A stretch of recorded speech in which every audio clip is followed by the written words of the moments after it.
show, the fast 5 things you need to know. We'll start your day off swirly, it's the toast. I sound amazing. Welcome back to The Toast and happy Tuesday. I'm honored and humbled to be sitting down with one of the nicest kids in town. That's right. It's Jackie O, my co-host, my sister, queen, but also recipient of a Nikki Blonsky cameo as of, 10:30 a.m. this morning. Good morning, Turdia. Every day's like a blurdia. You know that it's literally killing me inside that you're the one who got a Nikki Blonsky cameo. And my direct correlation to Nikki Blonsky is the correlation that's going viral. Considering you've always had such a warm place in your heart for Nikki and Tracy. More so Tracy. And is it killing you that Bruno got a shout out from Nikki Blonsky? Nikki Blonsky knows Brew. I don't want to be rude, but basically, Shannon Ford, influencer, comedian, fellow podcaster on the Toast News Network. She listens to the Toast like a good friend should, and she thought it would be funny to get Jax a cameo from Nikki Blonsky. More than that, she stayed at my house last week and she was going to send me flowers as a thank you. And in lieu of flowers, she got me a cameo from Nikki Blonsky. So it wasn't just should I get Jax or Claude a cameo? I think they think it's funny. No, and of course, and I don't want to of course, yuck. No, but I earned my gift.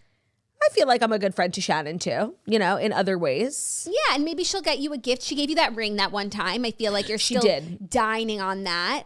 I do. I wear it all the time, except my jewelry no longer fits. But I was deserving of a gift for my hospitality. No, and I hate to make your gift about me, but I just wanted to say there's a reason why I got it. Of course. I am the one. That would be like me getting a cameo from Meghan Markle, Yeah. No, it would actually be like me getting a cameo. This is the exact similarity of that actor who was in The Bold Type and is in all your favorite shows that gets canceled. Richard Page. Of course you know his name. That's the equivalent, a lifelong obsession. Yeah, no, but it'd also be you getting a cameo from Kelly Clarkson. Yeah. We're both so obsessed, but if we have to go back to the genesis, it's you. am more obsessed. But if you got a cameo from Kelly, you met Kelly, I'm just, I would just be happy for you is all. Yeah, we're different people, and that's okay.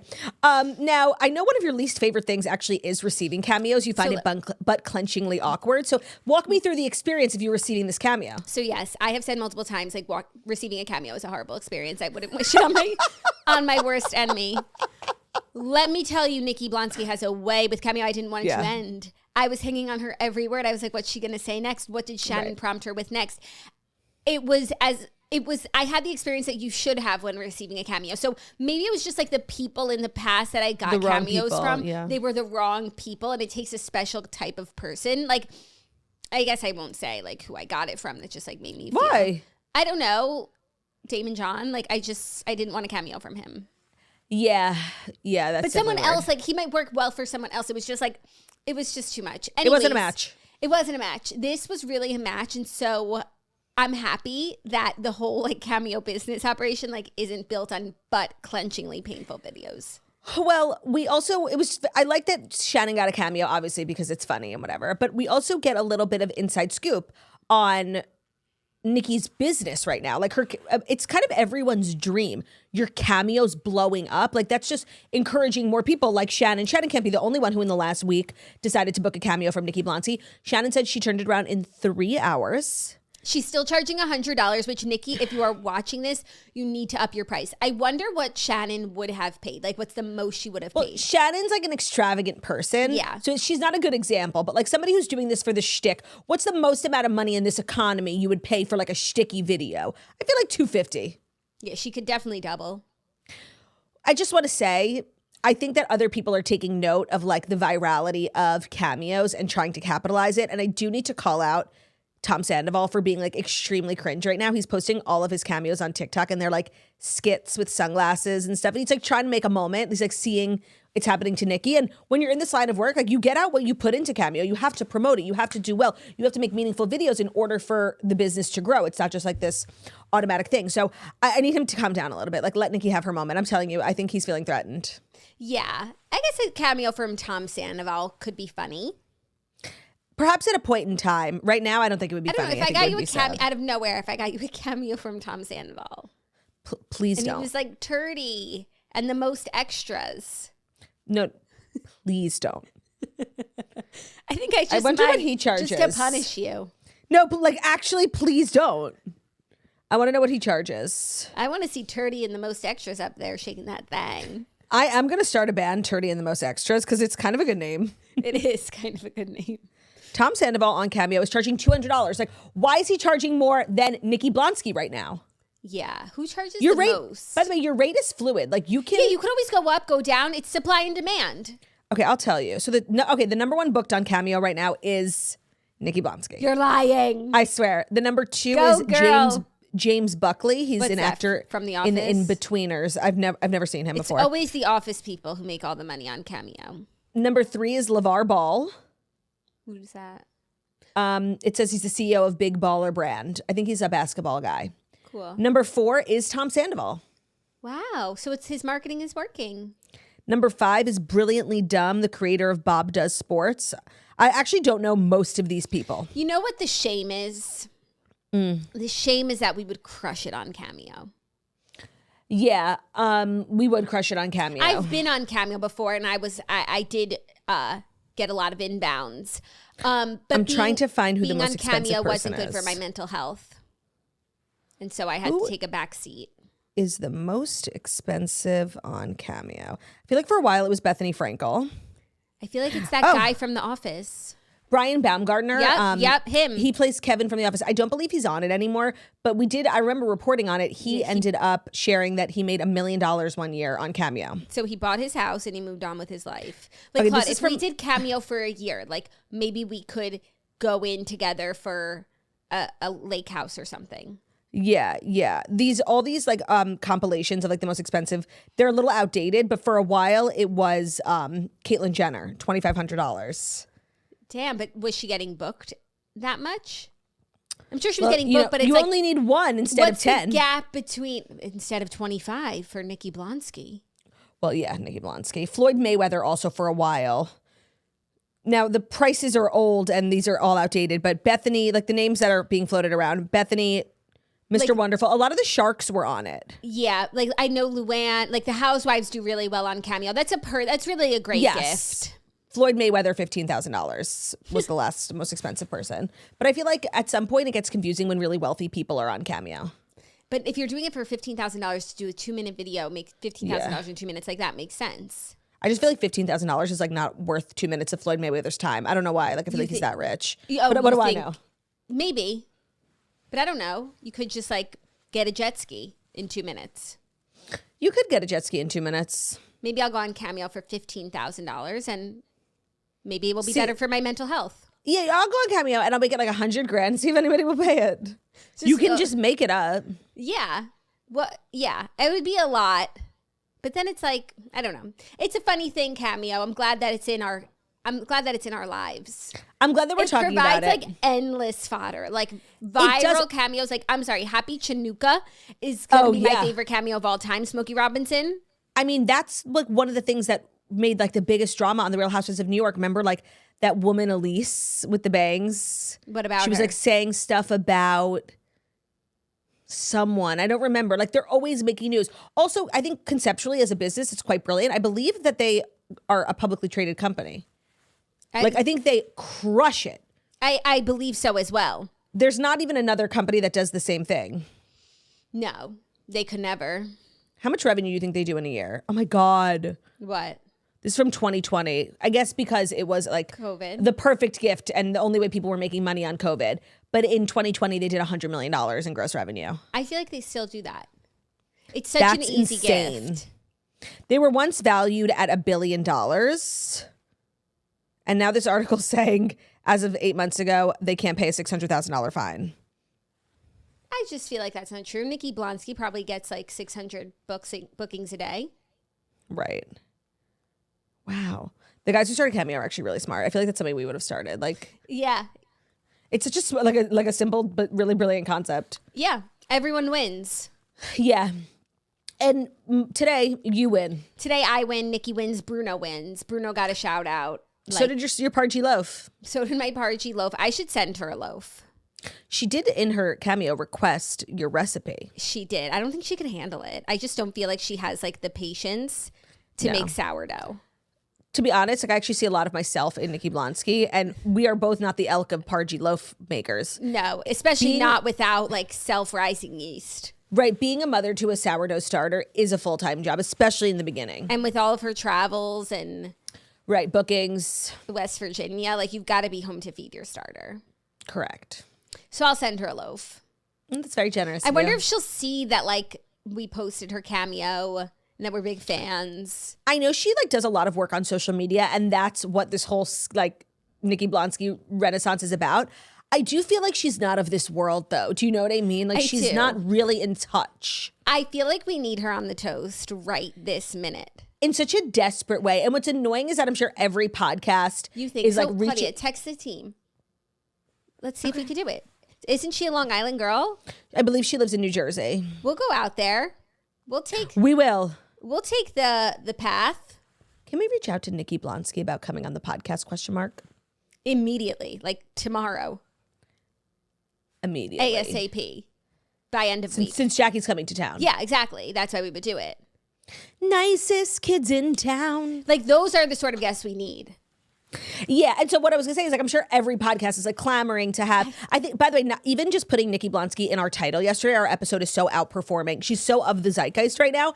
And what's annoying is like we're now competing with millions of other shows when a year ago nobody would have wanted. Been talking about right. her. Nobody would have wanted Nikki a year ago. We want her just as much now as we wanted her then. Yeah, maybe even a little less now, just because she's so popular and we're such like anti-culture trendsetters. Yeah. Yeah. Is it a story that Meghan Markle has joined an affiliate link program? No, it's not. Okay, good. I don't want it to be, but I do need to briefly talk about it. Like you, I think, become like really obsessed with random Meghan Markle things. And like this is my obsession with my random Meghan Markle obsession of the day. When I saw that she joined an affiliate program that I'm familiar with. It's called Shop My. It's like LTK. It's just different. I know a bunch of girls who use it. It's just a program that pays you. Yeah. She may as well have joined LTK. I feel like people, like the streets know LTK more than Shop My because Shop My is new. But it's the same. And for those who don't know, if you're like a creator, anyone with a platform, and you want to like link your shirt but make a little bit of money off of every shirt you sell, it's called an affiliate link. And there are these companies like LTK, Shop My, Our Style. They facilitate that for you. They help you create links that are commissionable and you can like track them and stuff. So you create little stores with all your little things, like an Amazon storefront type of thing. And Meghan announced yesterday being like, I saw so many people asking like for my clothes recommendations and like links and stuff. So I made a little shop on Shop My and she linked it. And I don't know if to everybody it was the biggest deal in the world. When I tell you I had to sit for 10 minutes and think about it, I could not get over it. Having a Shop My or any sort of affiliate store is such a regular thing to do. And like, this is a person who was on the balcony at Buckingham Palace, you know, right? Mm-hmm. I don't know if I'll ever get over it. Of all the things she's done since Megxit, this to me is the most shocking. Yes.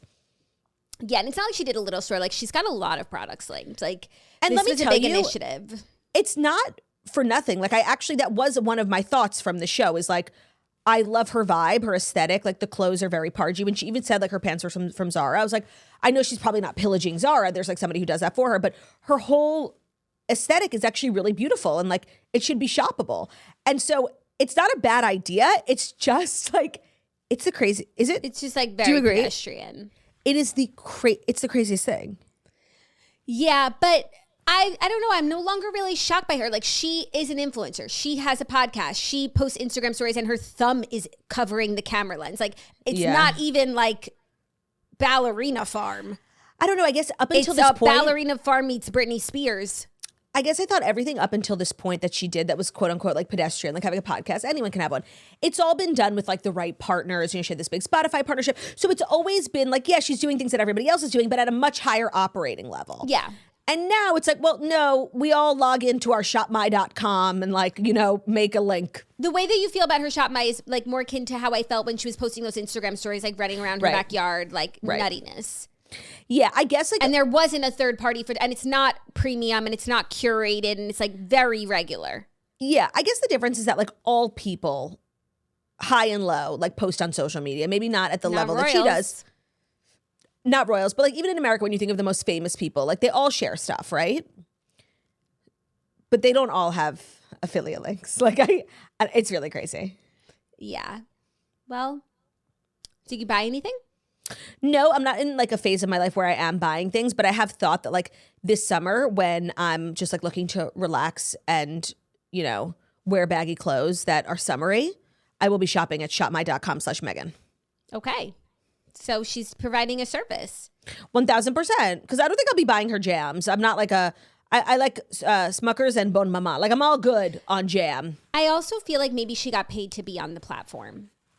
Oh, that would be good. I think well, so. Then I think we just also like always assume stuff like that about her because it's like otherwise why would she do it? But wouldn't there be like a big press announcement like Shop My announces partnership with brand ambassador because everything she does is more elevated? Yeah, no, not but in a a brand rogue ambassador. Instagram story? Yeah, I don't know. I feel like maybe she's gotten like a good deal with them. I hope. I hope as well. Well, it seems like she's having fun in this content creation phase of her life. And at this point, like, bring back the TIG. Why? Like, actually, why not? If there's, I know, but we can't handle another name. I know it's true, and she should have like, included. She should have included the TIG from the very beginning. And like With Love as ever should have always been like the same name, whichever one she wanted to go with, like the With Love Jams and the With Love Show. And I just want to say, like a jam company called the TIG, that kind of makes sense. Like the Fig, the Fig TIG, yeah. I agree. There's too much going on, and it's been mismanaged from the beginning. But at this point, like she made an affiliate link, so there's really nothing off limits. Like, bring your blog back. Yeah. Well, we need recipes. We do. Right. No, but she's not gonna. She can't bring in the name the TIG. I'm sorry, it's too late. Yeah, I agree. With Love blog. With Love TIG. These names. She is having fun. And so are we, because today's Tuesday, which is an important day in toast history. It's Dear Toasters Tuesday, DTT. At the end of today's episode, we have Dear Toasters, our weekly advice segment, so make sure to stick around for that. We actually have a crazy one. I actually meant to ask you, like, if we should talk about it. Subject matter. Drugs. I feel like we don't, like, do a lot of drugs. Like, you know, it's a bit of the white stuff. Okay. I mean, yeah, let's see where it goes. But you know us.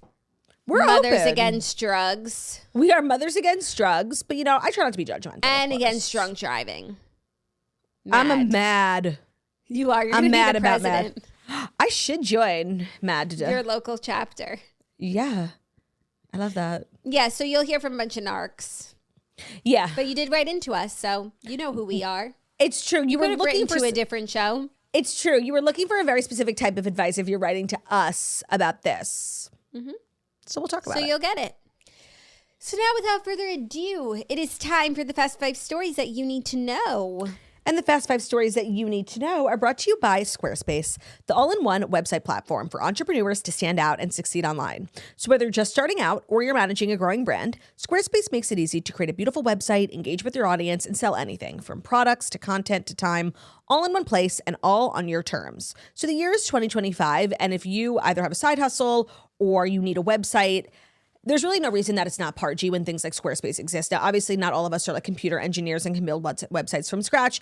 That I understand, but Squarespace is such a fabulous asset to get a website up and running pretty quickly that looks professionally done, and it's so much more affordable and just like easier to manage when you do it through Squarespace, because they have design intelligence at Squarespace, which combines 2 decades of industry-leading expertise with cutting AI technology to unlock your strongest creative potential. So Design Intelligence empowers anyone to build a beautiful, more personalized website. It's tailored to your unique needs, and it crafts a bespoke digital identity to use across your entire online presence. If you're creating a website to accept payments and like generate e-commerce, Squarespace Payments is the easiest way to manage your payments all in one place. Onboarding is fast and simple, and you can get started in just a few clicks and start receiving payments right away. Plus, they give you the ability to give your customers more options when it comes to payment methods like Klarna, ACH Direct Debit, Apple Pay, Afterpay, and if you're in the UK, also ClearPay.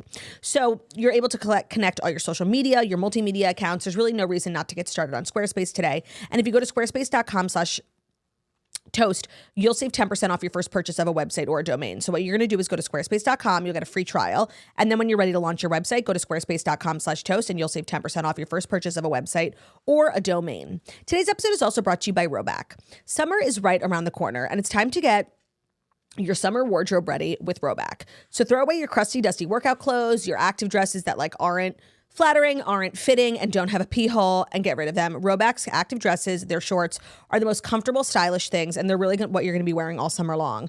Like an active dress with like a little cardigan is so cute. So I wore like, especially because I'm like a professional pickleball player, I wore active dresses all summer last summer, and the RHOBH one is so much better because most of them don't have an option to like not get totally naked while you have to go pee, especially these days. Like I'm peeing 45 times a day. RHOBH active dresses have built-in shorts that you can pull down without having to pull your entire dress down. Also, I feel like marathon season, training season, Margot's running her half is because it's so nice out. If you're going to be running outside and you need like really cute options for shorts, check out RHOBH. I've been on RHOBH for a while because I love their jogger sets, their crew necks, their hoodies, like they're more comfy cozies. Also really good stuff for men they have. Don't sleep on it. But with summer right around the corner, unfortunately, I can't be wearing a crew neck. And their active dresses, their shorts, their workout wear is really cute, really comfortable, and really stylish. So we also have a code. It's TOAST when you shop at RHOBH.com. They're offering a generous 20% off your first order through the end of this week. That's RHOBH, RHOBACK.com. Thank you. You're welcome. Our first story, Garcelle is leaving Real Housewives of Beverly Hills after 5 seasons. So Garcelle posted a video this morning saying that she's leaving Real Housewives of Beverly Hills. She announced on Instagram that she is departing the hit reality TV show after 5 seasons to focus on her family and other projects she has lined up. So she shared a video to her Instagram. She looked parchy. Yeah, spelling out the reasons why she's leaving, thanking everyone who has been a part of the journey, the fans, the crew, the wives themselves. She said that she's leaving to focus on her kids. It's their last year of high school coming up, and she wants to be there for that. She also has a lot of work stuff coming up that she's really excited about. And so she is leaving the Housewives. She did say, like Andy said, she can come back anytime. And so who knows, could be a see you later. But she's out for now. Yeah, I feel like Housewives, when they leave, like always, for the most part, as long as they part on good terms, like production allows them, even if they've been fired, like allows them to say like, I'm leaving and making it seem like it's their choice. I do think with Garcelle, it was her choice. I don't see a reason why she would be fired. She's an excellent housewife. I agree. And why would she be fired in the middle of the season? We haven't even seen how things shake out. How do the fans feel about her? How does the reunion go? I don't think she was fired. I think she's really leaving. Me too. I'm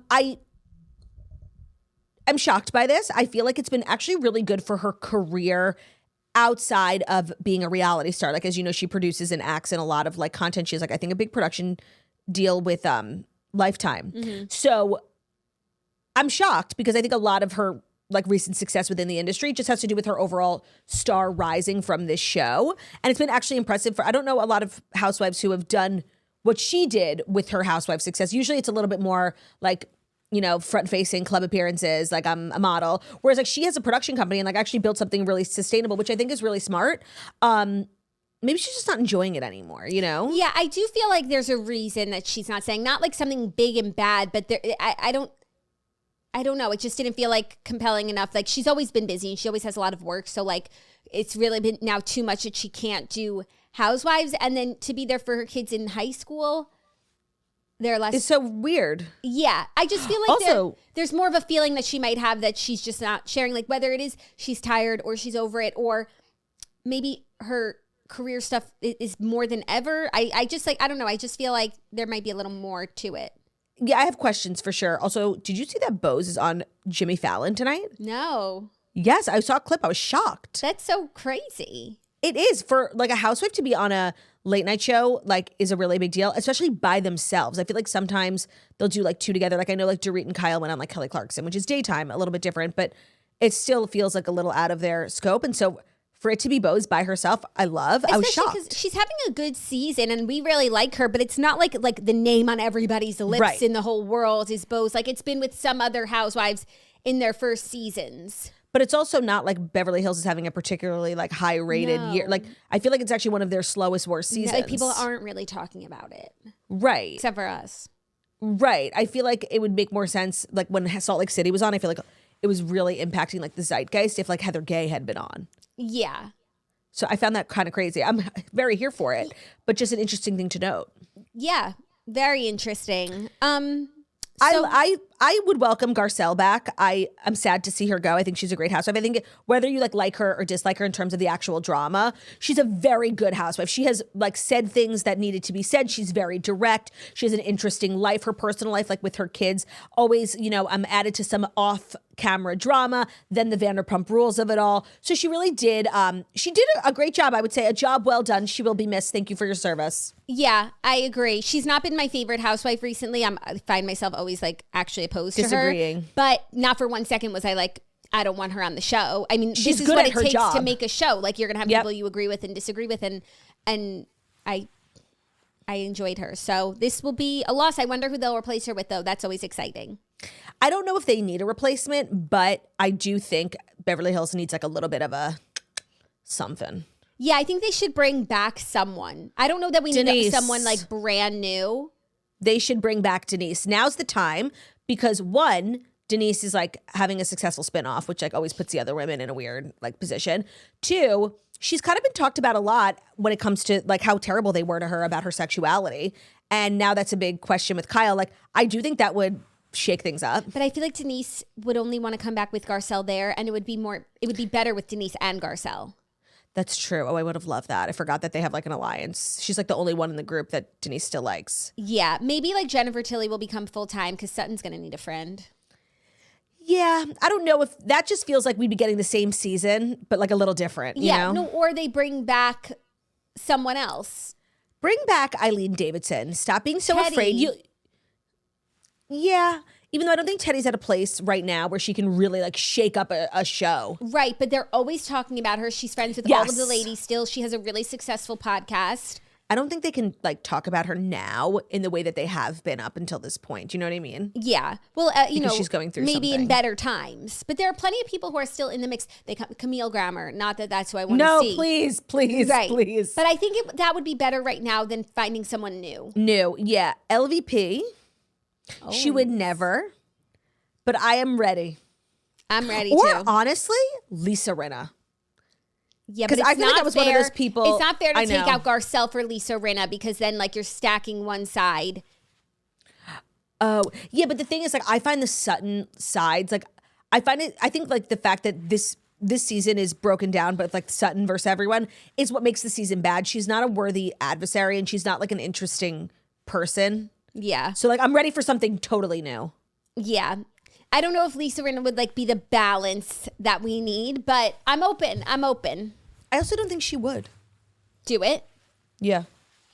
I don't know. She's like, on the one hand, she'd probably be like, yeah, I'm better off since I left Housewives. But on the other hand, I feel like she's kind of shameless and is like, okay, let's get paid. Yeah. Yeah. Let's get to work. Correct. Let's roll up our sleeves. Maybe. It'll be interesting. Mm-hmm. Our next story, a little more Housewives news. Teresa Giudice and her husband, Luis Ruelas, hit with $3 million in tax liens. So according to records obtained by People, the Real Housewives of New Jersey star Teresa and her husband, Louis, have been hit with over $3 million in tax liens, with Teresa owing $303,000 and Louis owing nearly $2.6 million. This comes 3 months after Louis was issued another lien for $160,000 in December, which the New Jersey courts website show is still an open case. Now, this is not a shock because it does feel like Teresa is very much like the Dorit of the East Coast. Like the finances, especially with Louis, like don't really add up. I know she does very well as a reality star and, a celebrity, but it doesn't match up with the house and the lifestyle and the jets to Greece. Having said that, it is shocking that somebody like a grown woman would find themselves in a situation like this, not once, but twice. Yeah. And the first time, I really was like, it's through no fault of her own, right? Like he so clearly, you watch those early seasons, she was such a stereotype of like the woman who has no idea what's going on in her husband's business and just signs stuff because he brought home paperwork for her to sign and is very trusting.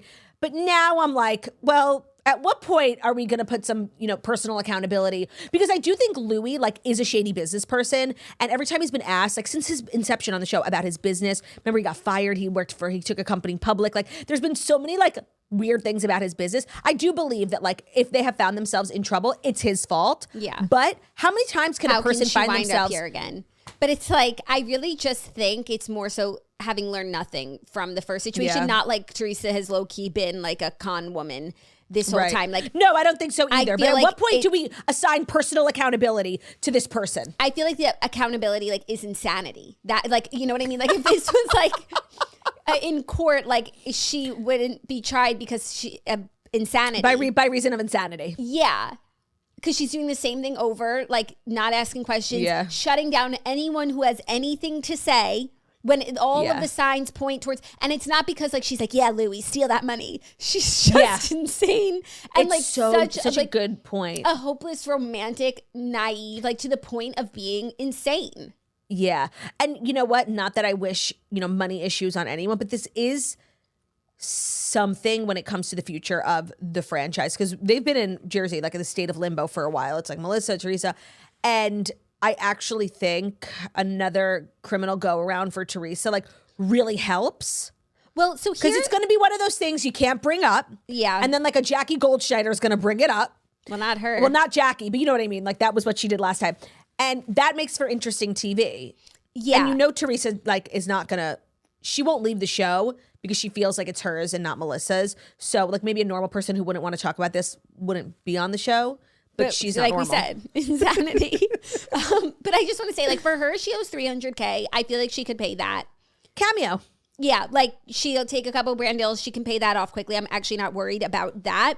So Louis owes about $2.8 million, which I just want to say, to his credit, also means that he's earned like $10 million, right? Well, are they saying it's 2.8 in unpaid taxes? Some of that is like penalties and fines and interest from the last lien. What's that? I don't know what a lien is. I actually don't know. Hold on, let me Google that. It's actually a good question. Because you're right. It would indicate like high plus earning penalties, but like if we're in the millions, like you have to make millions to owe millions. A tax lien is a legal claim by the government against a property where the owner fails to pay taxes owed. It can apply to real estate, personal property, or financial assets. A tax lien does not immediately result in the government seizing the property, but it gives them the right to do so if the debt remains unpaid. So it's not really clear what it's from. It's just a debt to the government. Okay, it could be property tax, it could be also, or income tax. It could be all sorts of tax. I know they can put a lien on your house, but I don't know what that necessarily means. Is it a tax lien on your house? Tell me what a tax lien is, as if I'm an idiot. All right. By the way, thank you. Imagine you owe the government money because you didn't pay your taxes. Instead of just letting it slide, the government puts a big red flag on something you own, like your house or your car, saying you can't sell or refinance this until you pay it back. Pay us back. That's a tax lien. It's their way of making sure that they get their money. If you don't pay up, they might eventually take your stuff or let someone else buy the right to collect from you. Got it. Okay, so he didn't pay taxes and they've put a tax lien on whatever. Did they say what it was? They didn't say. Got it. Okay. So just on themselves. Yourselves. But so anyways, like, of course, pay your taxes, Louis, but you've got to make millions to owe millions. So he's obviously making money, but just pay your taxes. And it also feels like they don't have like a proper financial advisor. Like this, I feel like Teresa's could have been the sort of situation where she underpaid. Like she meant to pay her taxes, but at the same time as him. She's probably using his person who sucks. I think that you're like simplifying it a little too much. Like it's a little idealistic. I'm simplifying Teresa's. I don't know how you accidentally don't pay $2.8 million in taxes. I'm simplifying Teresa's to say like it could have been an accounting error because she uses his accountants because she's an insane person who still trusts her husband even though there's numerous red flags. Yeah, she's yeah. That's what I'm saying. I just saw this and like I didn't even feel bad for her. Like I'm like, are you fucking kidding me? No, it's so crazy. Grow up. Yeah. Get a different business manager. Keep maybe separate from Louise. I just know she's using Louise. No, or she's using the same guy. Because that guy James, when she was going to prison, they had like this lawyer / publicist / assistant who does everything for them. And he was there putting her in prison. And there, when she got out, he would pick her up, drive her to Joe. And I feel like he is still actively involved in their finances. And somehow this is his fault. But she didn't have tax issues since the time she left Joe Giudice to the time she married Louis. So like when she was of course, right when you get out of prison, you're always going to behave, you know? But a couple of years later. So then you're like assigning malice to her. No, I'm not. No, you're right. I don't think that she knows any better. But at some point, like, a 50-year-old mother of 4, like I do expect more from you. Yeah. Hopefully she could pay this off swiftly. You just don't want this sort of stuff hanging over your head. And hopefully he could pay it off, even though he didn't pay off $160K in December. So it doesn't bode well for the 2.8. Right. But this does bode well for the Real Housewives of New York, Jersey, excuse me, in terms of plot lines, because this is interesting. Yeah. Well, they were supposed to, according to that one rumor we both saw, right. Giudice Ruelas were going to get their own show. Which is not as interesting, like, when you have a tax drama. Like, I need the other women involved. Watching a bunch of crazy people be crazy. Like, no, you need the balance of normalcy. No, not only that. Like, if you have your own show and you're going through this big, like, tax scandal, who's around to challenge you on that? Like, we just have to believe you. Paid. Yeah, right. Like, oh, Louis, let's write the check. Like, I need the Margaret Josephs of the world to air the dirty laundry. Yeah, she'll be on the New Jersey court's website seeing if the case is still open. They say she's actually rumored to be on the upcoming season of Traitors. They're casting it right now. Some other names floating around were Tiffany Pollard, Fab, Margaret Josephs, you know Dorinda who I was Medley. just thinking should be Dorinda. Wasn't she just on it? Yes, they say she might be on it again. Please, no. I was thinking about watching the next season. No, I know. Let me tell you who else I saw. It's all like rumored to be, and it was like Twitter. But what shows are we watching? I was thinking someone should be on it. White Lotus? No. Someone from like Real Housewives. Oh, Mary Cosby, Nene Leakes, Margaret Josephs, and Ava Marcel will reportedly be a part of Traitors season 4. And what about from the young shows like Summer House, Southern Charm? That was just the one rumor that came. Sheena should be on Traitors. That's who I was thinking. Give it She to should. Sheena. Yeah. I think she'll be terrible at the game, even though I don't know what the game is. Yeah. But maybe she'll be like so bad that like it actually results, when people think you're bluffing, but you're actually just don't know what you're doing. Right. I feel like Bravo's she definitely it. ripe with people who would do well on that show. Even though they try to not only do Bravo, they do like CBS shows. And who the fart is Dylan Efron? Zac Efron's brother. But like, what else has he done? The show's not filled with people's brothers. He was born from the same womb as Zac. That's it? No, I believe, he had like a career before that of like, smaller projects. And I just want to say, like, I'm enjoying everything that he's doing. He, spoiler alert, won Traitors along with 10 other people. And he's been doing like a lot of press. And like, I think he's like so cute him. And hysterical. And I enjoy him. But like, before Traitors, who is he other than Zac Efron's brother? Who was Dylan Efron in this world before that? I need someone to tell me. I feel like maybe he was on Claim to Fame or something, like that Jonas Brothers show. So again, Zac Efron's brother. I'm just going to Google it. Like, I feel like maybe he's like What did Dylan Efron do before Traitors? He's an influencer, producer, and production coordinator. Okay, so he's Zac Efron's brother. He worked as a producer on American Sniper, Live by Night, The Accountant, and Ready Player One. In addition to his behind-the-scenes work, he ventured into content creation and producing. Okay, so yeah, he is like an influencer. Yeah, so as we thought, like he was like a classic celebrity sibling. Hold on. Did Dylan Efron date Stella Hudgens? That's a question here. No way. That would be so cute if they dated while they dated. It's too idealistic. It won't let me click it. We'll never know. Hangs in the balance. Our next story, someone else's something, will make sense in a second. Vittoria Ceretti, girlfriend of Leonardo DiCaprio, does not like being called girlfriend of Leonardo DiCaprio. So Vittoria, hold the C, Ceretti, hates being labeled as Leo's girlfriend. She gave an interview to Vogue France and said, as soon as you're in a relationship with someone who has a larger following than you, you become girlfriend of or boyfriend of, for that matter. And that can be extremely annoying, she said. Suddenly, people are talking about you as so-and-so's girlfriend who is so-and-so's ex. She said, so it's not nice to think that you can't love whoever you want because of the labels people need to stick on you. She also spoke candidly about being in a relationship with Leo. She said, if you know you love each other, then there's no reason to be alarmed because love protects and gives confidence. Okay, like... I can't imagine a world where like we actually couldn't call someone who's dating like Leonardo DiCaprio, where we couldn't mention that like that's Leo's girlfriend. Like it's just like factually germane to the story.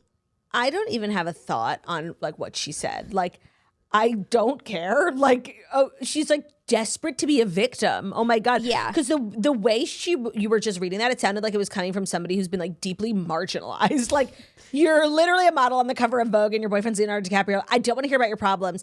And to be honest, I have officially, like post Cami Marone, I have stopped caring about Leonardo DiCaprio's personal life, his romantic life, the girls that he dates. Like, to me, she was kind of the end all be all. He got away with a lot up until then, but then it's like, you know what? She was kind of perfect. And if they were going to work out, great. After that, like, I actually don't give a fuck. But I also just feel like anyone who well, this is like a separate thing of just about like Leo and like, you know, his age cap and that he never wants to get married. He never wants to settle down. Like at this point, anyone who enters into a relationship with him, like when he breaks up with you for turning 26, we're not going to feel sorry because like that's what, like that, it's so clear. She's almost like preempting us to feel sorry for her in this article. And I just want to say, like, in no world will I ever feel bad for you. But like, I also want to say, I remember when we watched the Victoria's Secret fashion show, she was someone who I saw and I didn't know who she was. And I thought she was so fantastic. And then I was like, Victoria. And then we figured out that she's his new girlfriend. And so I didn't notice her outside of being Leo's girlfriend. Okay, that's great. But now she's on the you're cover also of Vogue. Like, obviously Leo's she's girlfriend. like, I don't think it. Oh, it was. she kind of has a chip, She does have a chip. which is I'm finding annoying. Maybe other people find it annoying when we have a chip, but like she's a chip on her shoulder, and I don't know. Maybe it's just like the classic trope of like models like wanting to be under like. We don't feel bad for you. You're a model. You're in Vogue. You date Leonardo DiCaprio. Try as you may to sound like a victim in your interview. Like, we don't care. Yeah. Imagine how Dylan Efron feels. Imagine how I feel. Okay. Like always being my sister, you mean? Oh, that's what you were saying. Imagine how Dylan Efron feels. Like, yeah, like literally we struggle to identify him as anything other than Zac Efron's brother. And look, he's enjoying his life. And that's not a chip he for him. seems happy and fulfilled. Yeah, like get over it. It's not a terrible thing. At least you're known, okay? Like some of us would kill for it to be known as something. To be in the Victoria's Secret fashion show. Yeah. No, and I'm sorry, you don't get all the way to Vogue by being someone's girlfriend. Like maybe it helps, but like she sounds kind of insecure. Like, girl, you're on the cover of Vogue, France, which is like a good one. Sometimes they make up like Vogues in random countries. Like, I'm on the cover of Vogue Timbuktu. Okay. Like, do you know what I mean? But like certain Vogues are really like Vogue France, British Vogue. Like they carry a lot of weight. They're What's almost as the one that anyone can buy that like, it's like, I feel like it's been on like a reality show where someone's like, I'm on the cover of Vogue. Oh, I think in Miami. Vogue cover you. Because it's like, if you're on it, like anyone can just buy it. Okay, let's hear. I'm on my way. Hold on. I feel like it was in Miami. Like Larsa Pippen was on the cover of it. I feel like I know what it is, but I don't want to say it unless I know it's right. Okay, wait 1 second. I'm having a hard time. Like Vogue cover. Let me search Larsa. Yeah, I was going to say. Let me test my theory. I'm not sure that that's what it was, but that's what I feel like it was. No, she's not been on the cover of Vogue, unfortunately. Or what was this? Harper's Bazaar? Oh, maybe it's not. Maybe it's Harper's Bazaar. Wait. Harper's Bazaar, Vietnam. Yes. Oh, I wasn't going to say that, but like, sure. Sure. Sure. So if you want to be on the cover of Harper's Bazaar, you know. Sounds like think she there's just a way. needs to have a little faith in herself. Victoria, I know, and she seems like a cool girl. This is just not the vibe that I like. I feel like this was like a talking point that she worked on with her team, and it's like we're gonna be like women empowerment. We're not just someone's girlfriend. It didn't come off like that. It came off as sad sack. Yeah, but I think she meant for this to be like an empowering moment for women. Like, I'm not just someone's girlfriend. I will not just be like, you know, tied to my partner. Okay. No, but and you're not like okay, like but sure. that's also a part of your story. Oh, okay. Like whatever she wants me to think, I'll think. Like Okay. Are you ready for our next story? Oh yeah, number 4. Yeah. Someone's fiance has been deleted. I don't know if you've seen this, but the internet's in a tizzy because Sydney Sweeney has deleted a kissing photo with her fiance, Jonathan Davino. And it's actually really weird. So in my mind, these two are like have been broken up. She's fueling breakup rumors from her fiance after she deleted a photo of them kissing from her New Year's Eve Instagram carousel. So new feature on Instagram is where you can put up a carousel and then instead of deleting the whole thing to take out one photo, you can just take out one photo. Yeah, and do they let you add a photo yet? That would be cool. That is coming for sure. But anyways, worse than just deleting a picture from her grid, maybe it like didn't serve her, whatever, maybe the flow was changing. She went into her carousel from January and deleted a picture of them kissing. That's weird. Ma correct. Did she delete like all traces of him off her social media? No, or he's just this still one? in. There's like a group photo of him in this carousel, but a picture of them kissing has been deleted. Maybe she was like about to start clearing him from her social and did the first one and then was like, whatever, this is immature. Like maybe, because I don't see a world in which this makes sense otherwise. And of course, like this big story here is like Sydney Sweeney deleted kissing boyfriend. Right. But what I want to know is who discovered this and like, what are you doing with your life that you have remembered that the picture is in the carousel? You went all the way back to check if it's still there? No, that's a really good point. And I feel like there's actually no way to know that this is true. That's also true. Well, they do have the picture here. Oh, it's they have like those. Claudia, you want to know who discovered it? Sydney Sweeney Daly. Even if you commit your whole life like to making a fan page of someone, like I still think this is really crazy to have noticed. I think so too. But I'm no longer doubting that it's validity. Yeah, like the picture is here on Sydney Sweeney Fans. I see what Sydney Sweeney Fans has done there. And now it's not there. And they must go back every day to check if it's still there. But I guess if you're on like Sydney Sweeney Watch and you know that there's rumors, then you check to see if she's deleting stuff. And it's kind of your job to keep people abreast on that. I'm going to choose to believe that like the reason why she did this was because she was like going to start something and then was like, just forget it, you know? Because some people, there is like a divide. People, what do you think when you break up with like a long-term partner? Clearing them from your social media or just like leaving it? It's supposed to be like the timeline of your life and this is what your life was like for that year. I think you leave it until your next relationship and then archive it. I don't think you need to break up and then go and start deleting stuff. It's like, for what? I've never had to like do that. I don't know. But I do imagine like it would feel weird to like have a boyfriend all over your page who's not actively your boyfriend anymore. I would focus more on posting fresh new stuff so that the boyfriend moves down. It also is different when you are a public person who people go to your profile to look at. Yes, but also like if you're a regular person, you want to meet someone and you have a boyfriend all over your page, they might think you have a boyfriend. Of course, yes. So maybe once you're moved on. Archive like some of the recent just so that like people can see that you're single. Yeah. But I don't think you need to be like removing photos out of like spite or hatred. Like it's part of the fabric of your life. So as long as you're keeping your profile updated and it's not stopping you from meeting the next person, I think it's totally fine to leave some stuff up. And this is like kind of, you know, celebrities are always, when they're like starting new eras, they're like clearing their social media. I feel like they do that. One, of course, like be dramatic, but two, then they never really have to deal with like old relationship things because do celebrities clear their Instagram like once every 2 years? That's like a relationship timeline. Yeah. I believe these two are broken up. And as you guys know, I'm extremely here for it. Right. So stay tuned. Yeah. For the official She's booked and announcement. busy. Euphoria is like back, allegedly filming. Mm-hmm. So I think it'd be good for her to dive into a new project, you know? Yeah. One door closes, another one opens. Are you ready for our fifth and final story? If it's our fifth and final story that's brought to you perchance by Home Chef. Yes, Home Chef, my favorite. I know. I don't know why I said it like that. I love Home Chef. Makes me feel like a chef at home. I do love Home Chef. So meal kits often market themselves as an easy meal prep solution, but they really do disappoint with complicated, overlong recipes that are not worth your effort. But fortunately, Home Chef knows that struggle, and they deliver fresh, delicious meal kits that respect your time. So Home Chef delivers fresh ingredients and chef-designed recipes conveniently to your doorstep, to simplify your cooking experience. Now, I feel like I'm coming at this from someone who needs like the most simple version they possibly can. Like it needs to be actual meal kits for dummies. And I have had a lot of success with Home Chef. Not only do they have great recipes, but it's actually idiot proof. If I can do it, even when I mess it up, like it still turns out right, it's actually foolproof. Users of other leading meal kits have actually rated Home Chef #1 in quality, convenience, value, taste, and recipe ease. So whether you prefer classic meal kits with pre-portioned ingredients, quick 30-minute recipes, oven-ready options, microwave meals, they have tons of their menus filled of like all different options that you can filter, whether you're cooking for yourself or for your family. They have over 30 options a week, and they serve a variety of dietary needs. It's also economical. Home Chef customers save an average of $86 per month on groceries. For a limited time, Home Chef is offering our listeners 18 free meals plus free dessert for life, and of course, free shipping on your first box. Go to homechef.com/toast. That's homechef.com/toast for 18 free meals and free dessert for life. Homechef.com/toast. You must be an active subscriber to receive the free dessert. Homechef.com/TOAST. Homechef.com/toast.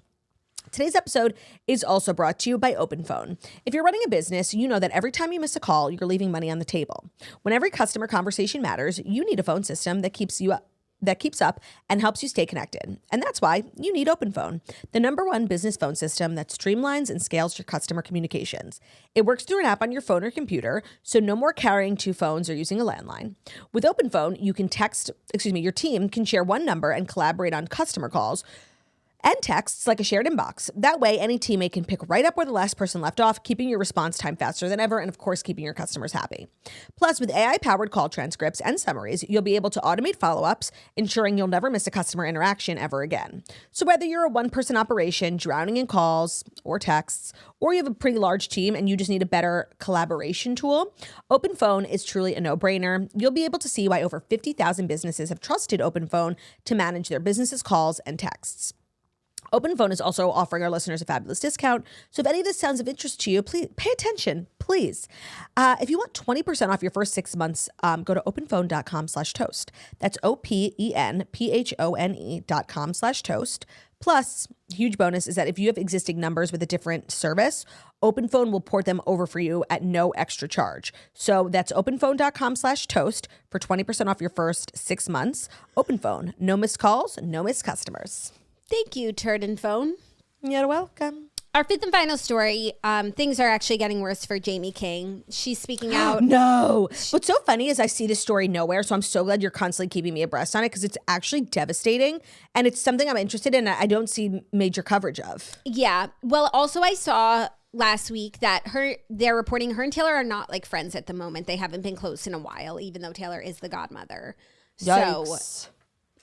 So I know we were curious. But anyway, she's speaking out after being forced out of her LA pad for owing more than $42,000 in back rent. Oh, no. Now she doesn't have a place to live? Yeah. So as page 6 says, Taylor Swift's longtime friend, Jamie King. They're so the annoying. cover photo is a picture of her and Taylor Swift. Maybe they worry people don't care enough about Jamie King, like without the Taylor Swift connection. But like also, she's maybe an actress. Maybe like a younger demo only knows her in reference to Taylor. Like I see her and I think of Heart of Dixie. I think some of our, beloved Gen X listeners see her and think of Pearl Harbor. And then our Gen Z listeners, millennials, white chicks. And then our Gen Z listeners see her and think Taylor Swift's friend. Yeah. Well, she's broken her silence after being forced out of her LA home for owing more than $42,000 in back rent. After her landlord locked her out of the property just days after she lost custody of her 2 sons, she told Us Weekly over the weekend, quote, "The situation with my landlord was resolved privately. It's disappointing but not surprising to see someone try to exploit this moment for attention. I'm currently focused on what matters most, my children." Just a week ago, the Sun reported that she was forced out of her LA home after accumulating $42K in back rent. Per the documents obtained by Us Weekly, she had been living at the $10,145 a month Hollywood Hills pad since April 2023, but had stopped paying rent in January. Her landlord said she was forced to lock King. Oh, it was a woman. She was forced to, I don't know why, it was just. Yeah, no, and a landlord evicting you gives male energy. I thought the same. She was forced Don't be ashamed. She was forced to lock King out of the rental property pending payment, claiming that the actress had been maliciously remaining at the residence. However, Jamie's attorney has since denied the allegation, saying she had been taking acting jobs to pay off the back rent. It's just one of those situations where, like, you think you've hit rock bottom, like you lose custody of your kids, and like, how could it possibly get worse? And look, here it is, getting worse. Yeah, and clearly, like, in this moment, she's going through it. Like, it's not like, right. I'm sure things have been ongoing, but like, there's highs and lows, and this seems to be a low. Like, she was paying her rent up until January, and now she's not paying her rent, and she doesn't have custody of her kids. But then I also saw an update the other day. She posted like a selfie with, I think she like had an outing with her kids, and she like posted like a smiling picture with them. I just feel like she's really focused on the wrong things right now. Like, just like taking enjoy pictures the outing with your kids, sending a statement to Us Weekly about your rent. Like, I understand, like, I care about what other people think, of course, but when you've hit such a low in your life and you've actually lost custody of your kids, the fact that it seems like a priority to manage the press, when this really can and should be handled totally privately, it feels like an odd priority. Yeah, no, get your house in order. Right. first. And then write a book like everybody else, you know? Yeah. And I'm sure she's been a child actress. Like, I'm sure she's been through a lot. But right now, I agree with you. Like, find a place to live. Like, not the pay your direct rent. statement to Us Weekly. It's not like it's, you know, the New York Times. Right. Like, focus No on shade to Us Weekly, but spending like. time with your kids. Ignore us. Right. Like, don't make it, like, you have only a set amount of time with your kids. Stop taking selfies, like, and connect. Yeah. Especially when, like, what's come out is so egregious. Like, no smiling selfie is just going to, like, change what I've read. Right. A memoir might. Right. Later on, once everything has resolved itself. Yeah. But, like, it's not something you could just put a Band-Aid on. No. But things you might be able to put a Band-Aid on are some of our Dear Toaster submissions. So if you guys don't know, every Tuesday, Jackie and I do Dear Toasters, our weekly advice segment where we read 3 submissions from swirlies in need. They reach out to us, you know, through all different stages of life, marriage, wedding, relationships, you know, you can talk to us about anything. We're really open books, and I think you'll see that today. So thank you to everyone who wrote in advance for your openness and your transparency. Oh, and if you want to write in, deartoasters@gmail.com is the email address, or you can head over to our website, thetoastpodcast.com. Scroll down, little submission box. Both methods of communication are completely anonymous. Okay. Hey, girly swirlies. I've been dating my boyfriend for about a year. He's been great. I'm 25. He is 27. He's a wonderful, hardworking man. We've really leaned on each other this past year. One issue. He works in a prison, and I understand this job can be brutal and uncomfortable at times, but he continuously talks about how unfair it is that the pregnant women that work there get lighter duty shifts, meaning earlier posts in the jail, like you get to sit at the front desk for your shift, like you just get like lighter loads. He didn't get an easier shift when he broke his leg, and like this is his Roman Empire. He keeps saying he'll never understand since he keeps saying I'll never understand since I don't work there, but it's actually giving me the ick, makes me never want to have a child with him if this is how he views breaking your leg and being pregnant at the same time. Is this immaturity he will grow out of, or is this a serious red flag that he has no respect for women carrying children? Please help. I'm concerned.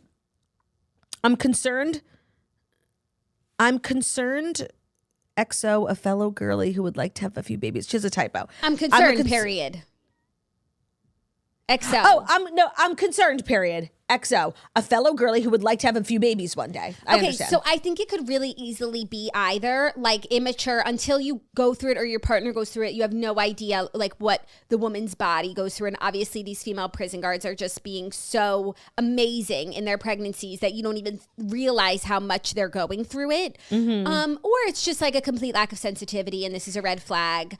I know, because obviously like they're getting to sit at the front desk because, you know, being on your feet all day is a tough job. But also, you know, there is a level of risk with being like a prison guard.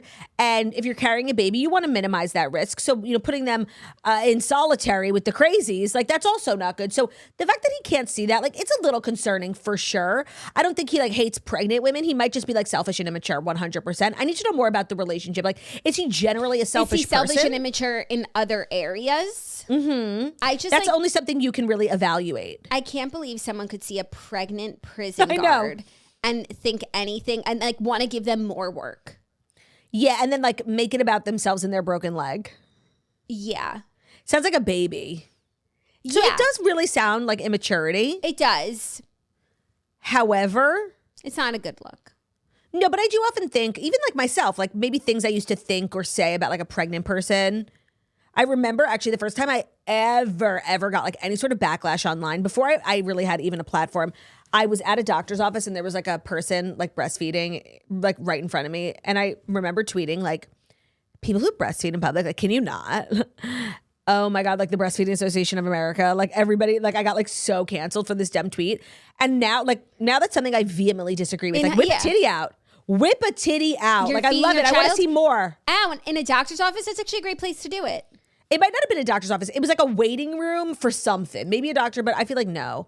Regardless, like that's something I vehemently disagree with now. Like I'm learned and more evolved than that. So it's entirely possible that like you just really don't get these things when it pertains to like motherhood and whatever until you experience it yourself or you know someone who does. Yeah, I really do feel that way. And I think doubly so for men, even when their partner's going through it, like it takes them a minute to get it.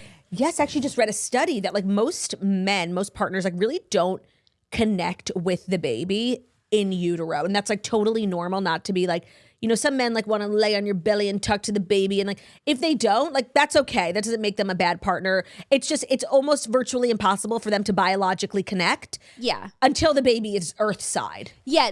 Their lives don't change at all until you have a baby. Yeah, maybe they got to get you a few extra sodas, but that's not your life changing. I actually remember the conversation I had with Ben when he realized like his life would not have to change at all. When we were like first having the conversations about like starting to try, and I was like talking about how I need to get off Ozempic and I need to go to like all these things I needed to do before we could really even start. And he's like, okay, and like, what do I need to do? And I was like, nothing. A whole lot of nothing. He was like, wait, I really don't have to do anything different. I'm like, no.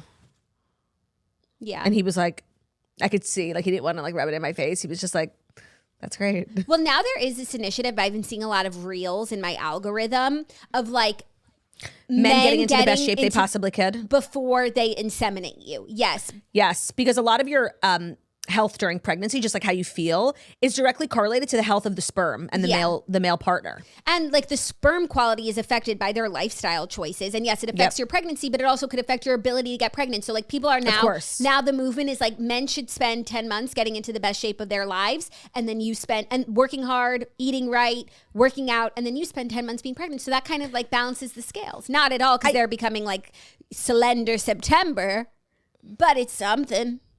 I also saw a TikTok that I've been thinking a lot about recently. And this girl was like, I feel like we talk about like pretty privilege, we talk about skinny privilege, we talk about like all these different privileges, but we really don't talk about like partner privilege and what that means to like live a life and like build a family with somebody who's like an actual partner. And now, of course, there's partner privilege. Like it's a privilege to have a partner in general as opposed to not having one. But there's also a difference between like having like a partner and a partner who like actually contributes and helps and is an equal, if not more, load-bearing individual. And so when you're thinking about who you're going to have kids with, like it's actually really true. You have to have pretty considerable standards for yourself in terms of like what you want your future to look like. So I feel like you're not being dramatic to the girl who's writing in about like being concerned about it, but it could be nothing. Yeah. But is it partner like if it's something that you can choose, right? And everyone has the same, more or less. Maybe privilege isn't the right word, but I knew what she was saying. No, it is it's an important thing to think about who your partner is. No, and it will change about, like, the quality of your life and when your you think about the experiences. struggles of the first year of having a baby, right? Like the difference in A, doing it alone, B, doing it with a partner who sucks, and C, doing it with like an equal 50-50 as much as it can be 50-50. A 50-50 husband, like it's not even a different, like it's not even a question how different that those three things are. Yeah. And it is a privilege. The third. Yeah. But it's also choices. Right. No, it's also something you hopefully can control. Now, of course, some things and also some people pull the wool over your eyes. Well, yeah, though that's the most evil. Yeah. So if you feel like this guy in other areas is like not a selfish person, this is just him being immature, maybe he doesn't know anyone who's had a baby. Yeah. You're okay. He could have a but maybe keep an eye out. Yeah. All right, next up. Oh, this one was really crazy and weird, okay? Hi, Jackie and Claudia. Lately, my husband has gotten very into SPH. Do you know what that is, Jackie? No. It's small penis humiliation. And I don't know how to handle it. Out of nowhere, he started asking me to roast him. Like, we'll be watching TV and he'll randomly go, babe, tell me it's tiny. At first, I just ignored it. I thought he was joking, but he's literally not. He wants this. Is a husband? He keeps bringing it up, yes. And now it's all I can think about. And here's where it gets worse. I think he's gotten in my head because I swear I never thought his penis was small before. He's a little less than 5 inches hard, which I also thought like always was fine. But now I'm not so sure. The other day he got out of the shower and I saw it. It was like a 2-inch turtle retreating into its shell. I really just squinted and now I can't unsee it. And honestly, I think I'm feeling it too. Like, is it just me? Do I not feel as full as I used to when we're intimate? Is this some kind of mind trick? Was I blissfully unaware this whole time? I feel like I've just been pilled into a new reality and I don't know how to go back. So now I'm stuck. I do want to give him what he wants, but I don't even know where to start. Do I casually drop comments throughout the day? Do I go full Regina George and roast him? Or do I just start agreeing with him and watch his entire world crumble? Sincerely, a confused but now convinced wife. What? Well, honestly, sounds like you guys are a match made in heaven because he wants to be humiliated in being told he has a small penis and you actually think he has a small penis. So it sounds like you're the only woman who can really give him what he wants. I feel like you need to tell him that you didn't know he had a small penis until he's now making so much of it. Okay, I have to be honest. I don't understand like anything about this. Me neither. And I want to say something about penis size, if I may. I know we don't really talk about this, but don't worry, I'm not going to get graphic. I'm sad. I feel like we have like this fixation on like penis size. Now, of course, I'm not talking about like people who are like, you know, born with micro penises or like the opposite. Like Extremes. You're not talking about the extremes. I'm just talking about like a penis, you know? A penis is what you make it. It's also like the connection and the person. And like, I know, I feel like I sound like Ben has the tiniest penis. Like that's like I'm making. And I'm not, I swear to God. But I see people like, especially like dating people. Or you sound like someone, like he has a big penis so you can't relate to the issues of women with a small penis. And you're like, that's fine. I promise that's not what I'm saying. But like I see a lot of people talking about this like on podcasts and influencers who do like dating and sex and relationships. And there's this like fixation on penis size where it's like, I don't know. I feel like it's a little bit of shallow. It's almost like how I feel about looks, right? Everybody is good looking if you love them, you know? Yeah. And I also feel like if you're monogamous and you're in a relationship with someone for a long time, especially if you're married, it's not like you're seeing other penises that this one's bigger. Yours is small compared to its big. Like that's just your penis. That's the one that you have. 5 inches? Like, is that like I definitely have a tape measure. 5 inches is small. Like, do you think this cup is 5 inches? Coachers. You're kidding. Oh, measure your phone, okay? Like, how many inches is your phone? Let's get to work, ladies. Why the fuck do you have a tape measure? Because we did so many renovations. And I was measuring, bringing up my computer. Okay, my phone, oh my gosh, is 6. Oh, okay, so a little bit smaller than your phone. Yeah, like. Yeah, I see. If you're measuring from the bottom, go up to where the time is on your phone.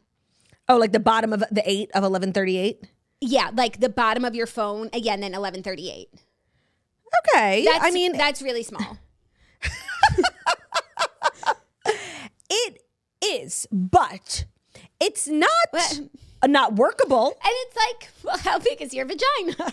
Well, that's the other thing. I really feel a penis for every vagina. I completely agree. And if you like, do you have a tight, small, little vagina? Then it sounds like you guys are a match made in heaven. And I just think there are other, like, I don't know, a big penis is like so lazy. Again, I really sound like I'm married to somebody with a micro penis. But like, oh, what? You have a big penis, you don't have to work as hard. Like, I just feel like, let's say your man has a small penis. I feel like people don't talk about the downsides of BDE, like lazy, hubris. Yeah, hubris. I don't even know what that means, but like for sure. Cocky. Yeah, no, but I also mean when it comes to intimacy, you don't feel like you have to do anything because you got this big penis. Yeah. A big penis can only do so much. Somebody with an average sized penis like really has to work a little bit harder. Okay, I see. That's 5? That's 5. That's not great. But back to this girl's issue. I feel like my penis issue size is not your problem here. No, it's SPH. Yeah, I don't want to kink shame, of course. They're not kinky. They're watching TV. I feel like there's something deeper going on with him psychologically that maybe we should explore. Yeah. And it has nothing to do with you. And you're kind of letting his psychosis get to you because you're like thinking and feeling and I couldn't do it. Like if I were you, I couldn't do it. And all of a sudden I have to be a comedian roasting you. Coming up with these zingers about your penis. Like, excuse me. So you're like, I work full time. I have enough I'm busy. going on. So true. Like, you don't need this on your plate unless you were enjoying it. No, and she's not. And that's weird. Like, this is fine, you know? It's the SPH that's an issue. Oh, I guess I didn't choose the one about drugs. Do you want to see any other measurements? Because what's the standard that they say? Doesn't everyone say they have 8? I feel like the joke. Let me ask. Hold on. Ask Google Gemini. What's the average size penis in America?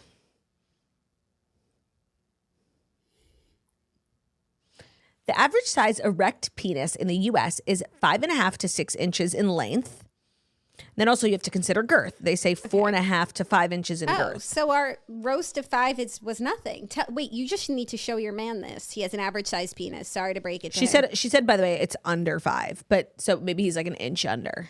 But still, you're just above the average. Like you're what, 40th percentile? Like, sorry, you're not special. And are people really measuring their penises? Like, I feel like it's something that you do in like high school. Yeah, you do once, and you know you're. Oh, so like, doesn't everyone joke that they have 8 though? Isn't that I guess that's why it's funny because that's like. Yeah, that's like a piece of salami. We should teach sex ed. We should. I would just say to this girl, like, I wouldn't do anything you're not comfortable with. Break up with him. They're married. Our third and final is not the one. I thought I chose the drug one. Maybe I decided not to. It was basically this girl like texted her coworker like asking where she could get some blow, and she texted the wrong coworker, and she had like a pit about it. And then she texted the right coworker, and the right coworker was like, "Sorry, I don't do that." And I just wanted to tell her like, no shame, like have fun, but like if you're texting your coworkers for drugs, like You're you in a might have bad a problem. spot, and you're texting two of them. Right. But that's not the one I guess I did just do it, but we're not doing it. Yeah. Hey, Swirlies. My fiance is a P-Jom. He's starting to give me the major icks, though. Last time we got into a fight, he slapped himself in the face and said, "You're so stupid," to himself. Oh, my God. To be clear, this was not done in a joking manner. His face was bright red and he was dead serious. It was very weird and it gave me a weird feeling and I almost want to end it. Help. I just want to say this is one of the situations where I feel like we're always talking about like ick culture. This is not an ick. Ick is like when you see somebody, you know, wearing a backpack and it makes them look weird. Like this is actually alarming behavior. Like self-harm. It's fucking weird. that You're is right to so be put off. Weird. Now, like, it's hard to really end your life and start a new one over like something someone did over 2 seconds. It's a window though into But potentially. now you need to like really look at the like, was everything else perfect? Like, I just feel like, and he never did this before. This feels like something that's like definitely a trauma response. Yeah, I also think people who do this like maybe do other weird concerning things. Like, is there anything else to this girl that comes to mind? Yeah, but I don't know I don't know what makes someone do this, but maybe it's like as a little kid they were like abused, like, and every time they do something wrong they like hit them. I don't know. So there's something. You should bring it up to him if you're having trouble figuring out like what you want to do about it. You should be like, when you did this the other day, like, what is that? Where does that come from? Like, that really worried me. Oh, that's good. Yeah, we could talk about I it guess now. like now that things. normalize talking to your partner. I guess, but sometimes somebody does something so weird, like you just have to leave. There's nothing that needs to be said. Yeah, like I've seen what I needed to see, and I need to never see you again. Because like what this guy did, like I feel sorry for him. I don't know why that's my like. Because it's not like he went and he hit you. Like, right. I feel sorry for him, and it's maybe indicative of like a deeper issue. He deserves care. Yeah, he needs like nurturing at this moment, not abandonment. However, you got to look out for number one. But even if you're going to leave him and look out for number one, give him a conversation. Like, because maybe then he'll realize like, oh, I have all these things going on. I wasn't ready for a relationship. I need to work on myself. Like, I have a lot of things that I need to unpack and work through. Why don't you tell him, be like, that thing you did, like, it really scared me. What is that? Yeah, I think we could just like talk directly. Don't be judgmental. Be like, that was really weird of you. No, just be like that. Like, don't do what we have done. No. That's why we do it here. Like, get it out. Get out our judgment so that you can handle it, put your best foot forward, and just be like, it made me sad and worried for you. Like, where does that come from? Like, why do you do that? I just didn't realize people do this like outside of SVU. Do you know what I mean? It's such a thing you do in the interrogation room. Like, like stupid. Like I'm banging your head against the wall. Yeah, it's not 100%. No, it's self-harm. Yeah. Right? And it's like a child's response. Is it? I don't know. Like, I don't know. You're so stupid. I don't know. No, it's a mental ill thing. No, I'm good. What kind of person? Slap. I don't want to know. Just talk to him. Something therapy can fix. Or like, bada bing, bada boom. Yeah, seems like a textbook case for a therapist. This is a job. But I don't know what the textbook is called. But I know there's a book about it. 100%. Guys, that's our show. Thank you to everybody who wrote into Dear Toasters and everybody who listened to the end of this episode. I hope you enjoyed it. I hope you enjoyed listening to it as much as we enjoyed making it. And Jackie's measuring what? 12. That's insane. Yeah. Like, I think I'd rather have a micro penis. Right. Yeah, because that's pain. But the vagina is adjustable. I mean, that's true. Yeah. So. But you want to have a baby every night? No. Thank you guys so much for listening to the Toast Monday Morning Show. We did the fast. We should talk about penises more. Like, we're so funny. We are so funny. Like an untapped conversation for us. I know. If we ever, but not just too much. Really, like it's no. special. Jackie and I are like when it's once in a while. But just know if the show ever becomes like overtly sexual all the time, it means we've officially run out of things to talk about. Yeah, we're desperate. Yeah, And- lonely women. Thank you so much for listening to the Toast Monday Morning Show, where we deliver the fast five stories you need to every Monday through Friday on YouTube. So if you're watching us on YouTube, please feel free to subscribe and give this video a thumbs up. We're also available as a podcast anywhere podcasts can be found. So it's Spotify, Stitcher, Public Radio, iHeartRadio, CastBox, all the places where you listen to podcasts on us. So Toast, leave a 5-star review about how beautiful, stunning, and wickedly talented we are. Hope you have an amazing Tuesday, and we'll see you tomorrow for the Real Housewives of Beverly Hills recap and a gorgeous Pargy Hump Day. Love ya. Bye.